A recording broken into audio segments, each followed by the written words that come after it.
You know, when you're young, you think love will come wrapped in roses and promises, and sometimes it does. But not all promises are meant to be kept, and not all roses mean romance. Some are just meant to hide the thorns underneath. I was 22, fresh out of college, not top of my class, but steady, responsible. The kind of girl who'd never been in trouble, who always made the right choices. At least that's what everyone said. I lived in suburban Chicago with my parents and my younger sister Rachel, in a modest house with yellow siding and a porch that creaked when it rained. My father, Mr. Simmons, was the kind of man who smiled more with pride than affection. He loved us. I know he did. But there was always a quiet weight to being the middle child, especially in a family that didn't say out loud what they really valued. Sons had expectations. Daughters had potential. But that potential usually ended in a white dress and a last name that wasn't ours anymore. So when Jack Weston walked into our living room, well, it felt like something out of a storybook. He was tall, handsome in that effortless, magazine cover way. Charcoal gray suit, polished shoes. He brought flowers for my mother, a bottle of aged bourbon for my father, and for me, a single white rose. He looked at me like I was the only thing in the room that mattered. Called me his queen, before he even knew my favorite color. I should have known then. Nobody falls that fast unless they're already running. He told us about his life, lost both parents young, raised by aunts and tutors on the East Coast. He'd just inherited his father's estate and was working on expanding the family business. Said he admired simplicity in a woman. Said I reminded him of calmness, of home. My father beamed. My mother smiled, but there was a furrow in her brow she tried to hide with lipstick and polite laughter. Rachel? She stared at him like she was reading a manual I hadn't been given. He's too perfect, she said later. You ever notice how he looks at people like he's sizing them up? I laughed it off. Jealousy, maybe. Or just protective big sister instincts. But I couldn't deny it. Jack made me feel chosen. Like someone saw me. Really saw me. Our first date was at this candlelit French restaurant downtown. He ordered for me. You'll love the duck, he said with that smile. And I did, I think. I was so nervous I barely tasted a thing. He kissed my hand after dessert. Told me I wasn't like other girls. Told me I was quiet, soft, elegant. I didn't realize then that he was praising me for my silence, that every compliment was a mold I was being poured into. I remember confessing to Rachel, he's intense. She raised her eyebrow and said, or controlling. I snapped back too quickly. You don't know him. But maybe I didn't either. Jack was all grand gestures and whispered devotion. For my birthday, he threw a surprise party. Chandeliers, string quartet, the works.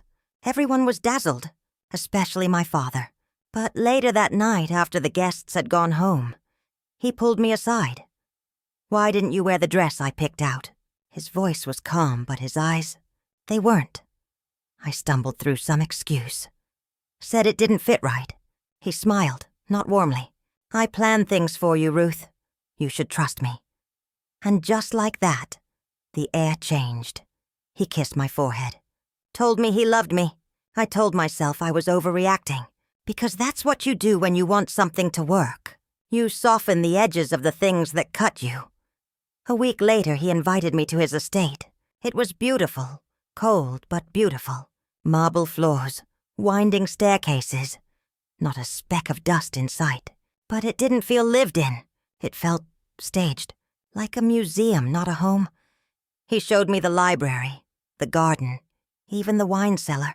But there was one door, upstairs, that was locked.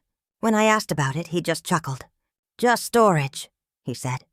Nothing interesting. And I believed him, because the truth is, when someone tells you a lie in a soft voice, sometimes you want it to be true more than you want the truth. Then came the proposal. Both our families were there. My mother cried. My father clapped Jack on the back like he'd won a prize. The ring sparkled like something out of a magazine. A little too big, honestly, for someone like me.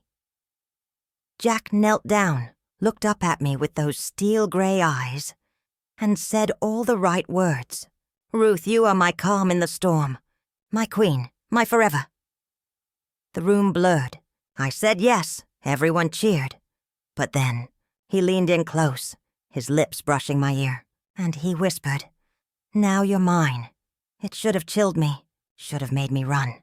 But instead I smiled, like it was romantic, because no one teaches girls how to tell the difference between a dream and a trap when it's gift-wrapped. That night, alone in my room, I stared at the mirror. The diamond caught the lamplight, dancing across my fingers, and I remember whispering to myself, he loves me, right? And I wanted the answer to be yes so badly that I didn't hear my own voice cracking. It's funny how a house can change without ever moving its walls. 15 years. That's how long we'd lived there. The Weston estate. Elegant. Grand. Polished to perfection like a trophy you keep on a high shelf and dust twice a week. We raised our children in that house. Emma was 17 by then. Sharp as a tack. Too curious for her own good. Liam, our firstborn, was off at college. Bright boy. So much like Jack. Everyone said that. On the outside, we were the couple people envied. Brunches, charity galas, Christmas photos with coordinated sweaters. Jack still brought me flowers on our anniversary. Still called me queen. I smiled. I baked. I played my part. But inside, something was wrong. It started small. A chill in the hallway that never used to be there. The sound of floorboards creaking when no one was home. At first, I told myself it was the house settling. But deep down, I knew. The house wasn't settling. I was unraveling. I can't tell you the exact day I found the door. Maybe it was a Tuesday. I'd been doing laundry, folding Liam's old rugby shirts for the 100th time. And there it was.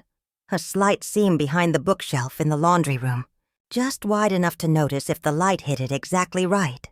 I thought, how strange. I'd done laundry in that room for over a decade. How had I never seen it? Curiosity whispered before fear had a chance to answer. I pulled at the shelf, expecting nothing. But it slid, smooth as glass. Behind it, a door, steel painted the color of dust. Locked, solid. But the next morning, it wasn't. No click, no key. Just open. I stood at the top of the staircase, staring down into the dark. The air changed. Cold, like a cave. A place meant for hiding things, not storing them. I didn't go all the way down that first time. I told myself it was silly. Probably just an old service entrance. The furnace kicked on behind me, and I nearly jumped out of my skin. I slammed the door shut, heart pounding like I'd done something wrong. I didn't tell Jack. I don't know why. I just didn't. But the door stayed open, and I kept going back. The 5th time, I brought a flashlight. The air down there smelled of metal and mildew, like something old had been sealed away. I counted my steps. 26 down. Straight concrete. There were shelves with boxes, some empty. A workbench. Old tools. But then, tucked in the corner of the lowest shelf, a leather-bound book. A diary. I picked it up, felt the weight of it in my hands. The leather was cracked, the pages curled. I didn't open it. I couldn't. Not yet. Next to it, a drawer. Locked, but not fully. I pulled it open an inch and froze. Inside, a gun. 2 knives. Rope. Plastic masks, like the kind children wear on Halloween. Only these weren't playful. They were white, blank, expressionless. And a photo. A woman. She looked like me. Not exactly, but close enough that my breath hitched in my throat. Hair darker, eyes hollow. But the resemblance, unmistakable. I left everything untouched. I climbed back up the stairs like a woman running from her own shadow. That night, I made pot roast. Emma chatted about school. Jack poured the wine. "You've been quiet this week," he said, slicing his meat slowly. "Just tired," I answered. My voice sounded too high. He leaned over, kissed my forehead. his fingers brushing my neck. They stayed there just a second too long. His eyes searched mine, but his smile didn't waver. I didn't sleep that night, or the one after. I cleaned. I rearranged kitchen drawers. I folded dish towels. I relabeled spice jars. Anything to avoid thinking about what was under our home. But I couldn't stop. 3 days later, I went back. I told myself, just one page, one line. I opened the diary. The handwriting was elegant. Too neat. Like the writer had all the time in the world. She said no. I made her say yes. They don't scream once they trust you. Control is the only real love. I dropped the book. My hands were shaking. My legs barely held me up. I ran to the sink, dry heaving. I splashed cold water on my face and looked at myself in the mirror above the kitchen stove. And I saw a woman I didn't recognize. What scared me the most wasn't what I read. It was the question echoing in my mind. Is this Jack's diary, or someone else's? Because both answers terrified me. If it was Jack's, I'd been sleeping beside a stranger for 18 years. If it wasn't, then someone else had been here. Someone who'd lived in the cracks of our home without me ever knowing. Jack started watching me more closely after that. Not obvious, just attentive. You've been distracted, he'd say lightly, handing me my tea. You ever miss the early days of our marriage? Or once, when I left the laundry room door open, he asked casually, have you been going through my things? I smiled, too brightly. Of course not. But I knew he didn't believe me. And maybe he didn't need to. Maybe he just wanted me to wonder if he knew. One night I passed by his office and heard him on the phone. His voice was low, muffled. But I caught the words. Secure the back room. Then, no one should be touching that. My blood turned to ice. That evening I made Emma's favorite, chicken pot pie. She watched me from the breakfast nook, head tilted. Mom, are you okay? She asked. I smiled. Just a little tired, sweetheart. But inside I was screaming. Later, alone in the kitchen, I stood in front of the oven, knife in hand. Not to use. Not like that. Just holding it. Because the weight of it grounded me. I stared at the reflection in the microwave door and whispered to myself, what if I've been sleeping beside a stranger for 18 years? You don't realize the exact moment your world ends. It's never loud, never explosive. It's quiet, a breath held too long, a silence that lingers a second too long. 3 days, that's how long I stayed out of the basement. But peace didn't return. I couldn't sleep, couldn't eat. I'd sit at the breakfast table, pushing scrambled eggs around my plate like a child. Even coffee tasted like ash. And those words, from the diary, they don't scream once they trust you. They echoed in my skull like a heartbeat. I stopped looking Jack in the eye. I avoided mirrors, avoided Emma's questions. Mom, are you okay? I wasn't. I was unraveling from the inside out, I had to know. No more half-truths. No more pretending it could be something else. So I went back into the cold, breathing concrete beneath my home, back into the rot and dust and silence. I opened everything. No more hesitation. The diary was heavier this time, maybe because I knew what was inside. More pages now, new ones I hadn't dared touch before. Dates, names, descriptions I can't repeat. A cold, calculated voice. He didn't write like a man confessing. He wrote like a man documenting, cataloging pain like trophies. Initials, MH, LJ, SW. Details about hair color, shoes, voice tone. Like to talk back. Didn't last long. She reminded me of Ruth. I hated that. Then, taped to the inside of the closet wall. Newspaper clippings. Some yellowed, some fresh. Missing women. Cold cases, victims I'd seen on late-night news reports while folding laundry, sipping tea, tucked into my safe little life. He'd collected them like souvenirs. One headline burned into my eyes. Local teacher still missing after night out. The photo beside it was a brunette with soft eyes and a shy smile. Her name was Sarah Whitmore. I turned. There was a box I hadn't opened before. Inside, jewelry. Random pieces, all different. None were mine. And right there on top, a gold locket, engraved to Sarah, with all my love. I dropped it like it burned. And then I dropped to the floor. I didn't scream, didn't sob. I just broke. I curled into a ball, right there on the concrete. My fingers tangled in my hair, my chest heaving. Everything blurred, not just my vision, but reality. I couldn't breathe. How could I have loved him? How many times did I kiss a killer and call it love? How many times did I make dinner, do laundry, tuck in our children, while that thing lived beneath my feet? I stayed like that for hours. I don't remember how many. The walls felt like they were closing in. The weight of the truth was physical. But eventually, I stood, climbed the stairs on shaking legs. Each one felt heavier than the last. I got to the kitchen, poured a glass of water. My hand trembled as I held it to my lips. And then I saw my reflection in the glass and whispered, "I'm done. I don't care what it takes. I'm leaving." There was no rage, no screaming, just clarity. Something had cracked open inside me, but instead of bleeding, I began to solidify. I wasn't safe. My children weren't safe, and I would not die in that house. That night, I cooked dinner, roast chicken, potatoes, carrots.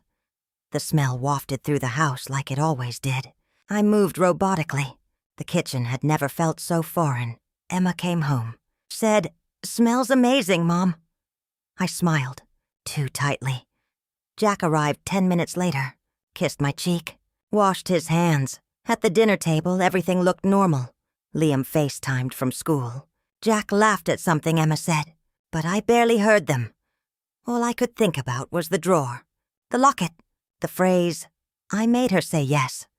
At one point, Jack reached for the butter, and his fingers brushed mine. I pulled away. He noticed.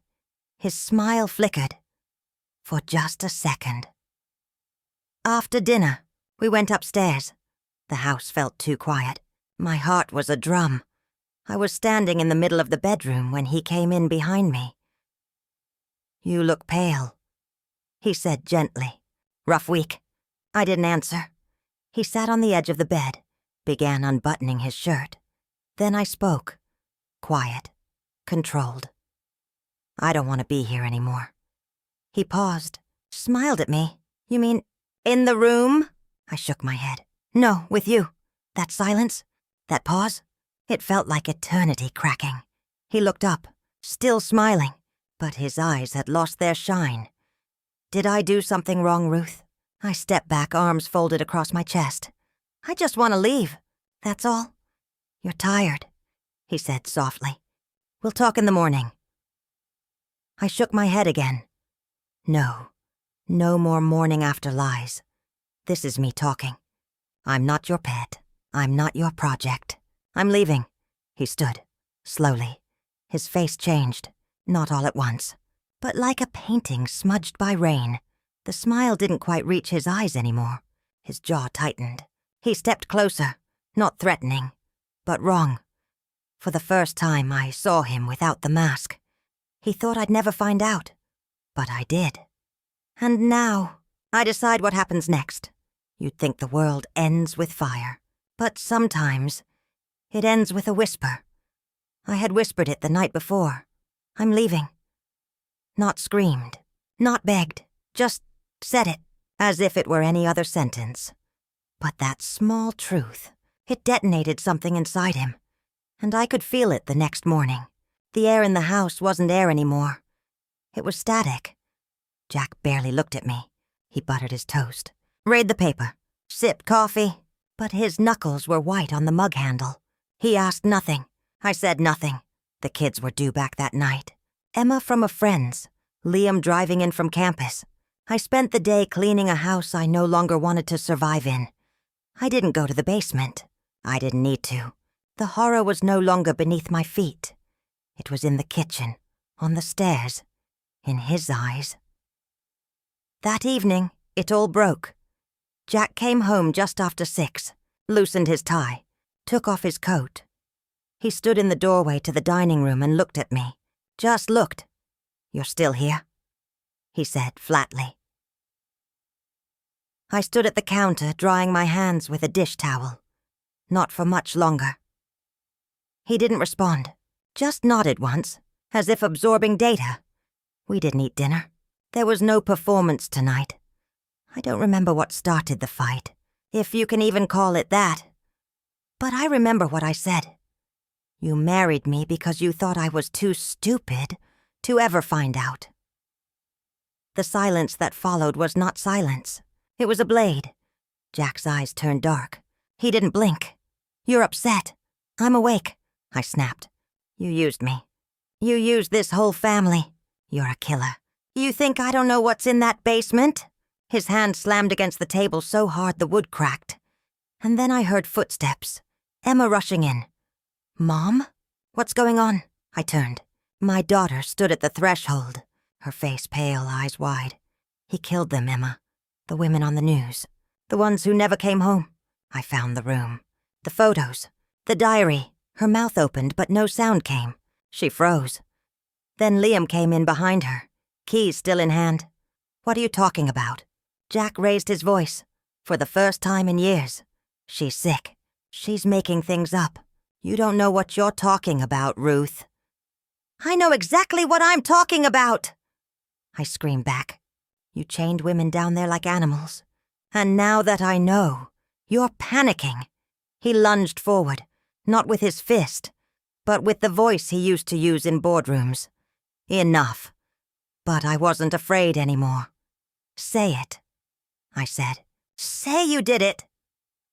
He turned his head slightly, just enough to catch Liam in the corner of his eye. She's having one of her spells.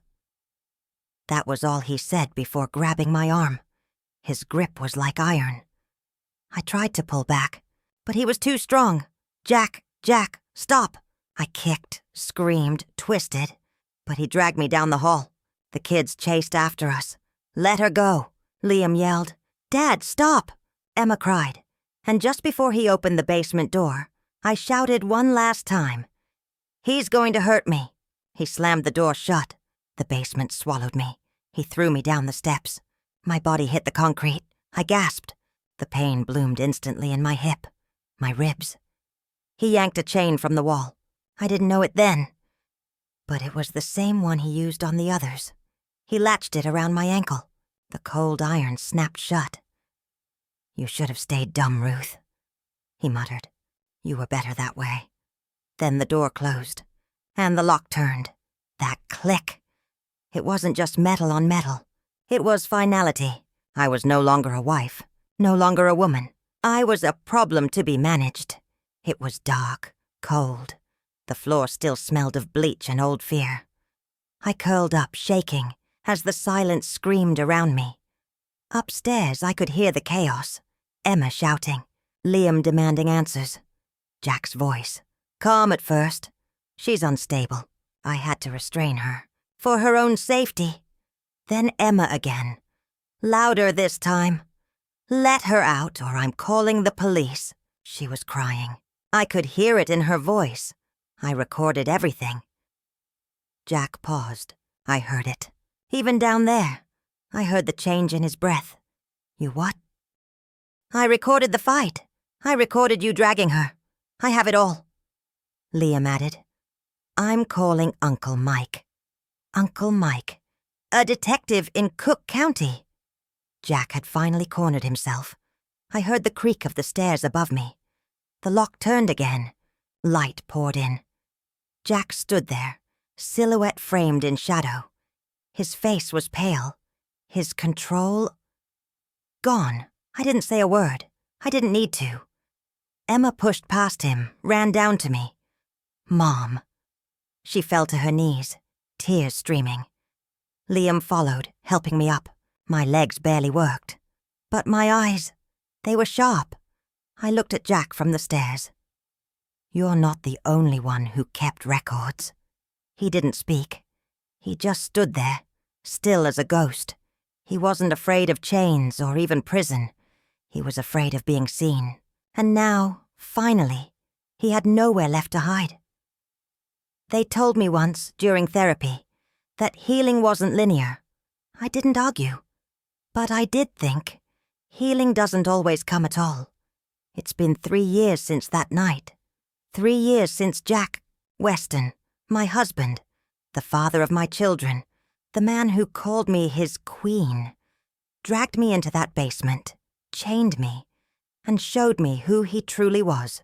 The world knows now. He didn't get away with that part. The photos, the diary, the recordings, the bruises on my wrists. They built the case, but Jack... He slipped away before the trial. No note, no confession. Just... gone. Like a fog burned off by morning light. We sold the house, moved 3 states away. Emma stayed close. But Ethan was never quite the same. At first, I chalked it up to trauma. His father had been exposed as a monster. His childhood, his sense of safety, was shattered. I expected nightmares, tears, confusion, silence. What I didn't expect was smiling. One night, he came into the kitchen while I was making tea. The news was on, some story about a missing college student. The anchor said her phone was found under a bridge. They showed her picture, and Ethan, 15 years old at the time, chuckled. "People are so careless," he said. Then he walked away. I thought I'd imagined it. But more moments followed. He started writing in a notebook. Pages I wasn't allowed to read. He taped the corners shut. I found it once, open on his bed. One sentence on the page. "Control is the only real love." I almost vomited. It was word for word from Jack's diary. Then the animals started disappearing. First a cat, then a small dog. The neighborhood put up flyers. I stayed silent. I wanted to believe it was coincidence. But then came the school call. A girl, younger, said Ethan had been watching her, walking behind her car, showing up where he shouldn't be. The principal asked if anything had changed at home. I lied. That night, I sat Ethan down. I didn't yell. I didn't beg. I just asked, "Are you like him?" He looked at me. His eyes were dull, emotionless. "You loved him once," he said. "Why are you scared of me now?" I wanted to scream, but no sound came out. I slept with a chair against my bedroom door after that. Emma moved out. I didn't blame her. Then one night, the sirens came. No knocks.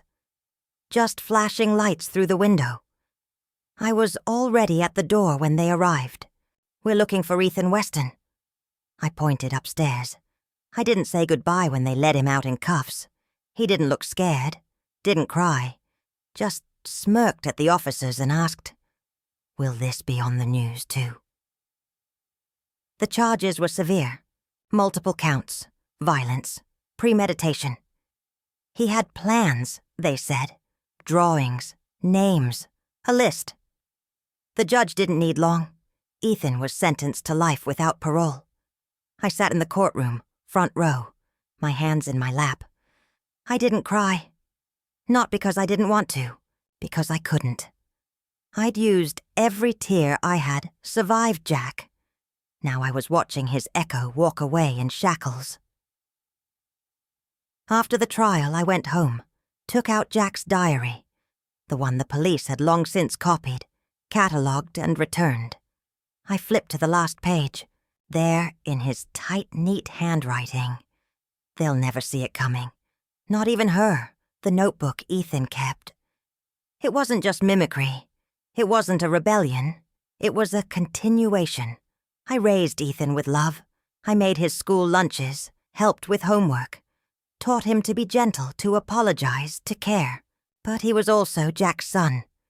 And sometimes, blood is louder than love. I work part-time now. There's a small bakery down the street. Mornings are quiet. I like that.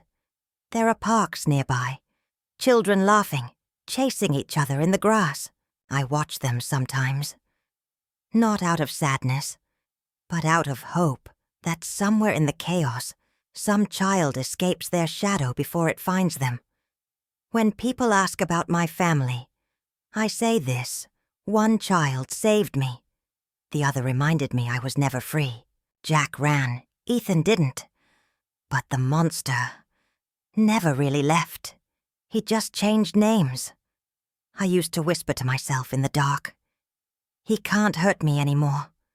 But now I know better. He can, through memories, through headlines, through the eyes of my son. So I sit here in the park as the sun sets behind the trees. I watch a little girl in red boots spin in the grass, and I whisper, not to her, not to God, but to myself. I escaped the monster, but I raised his ghost.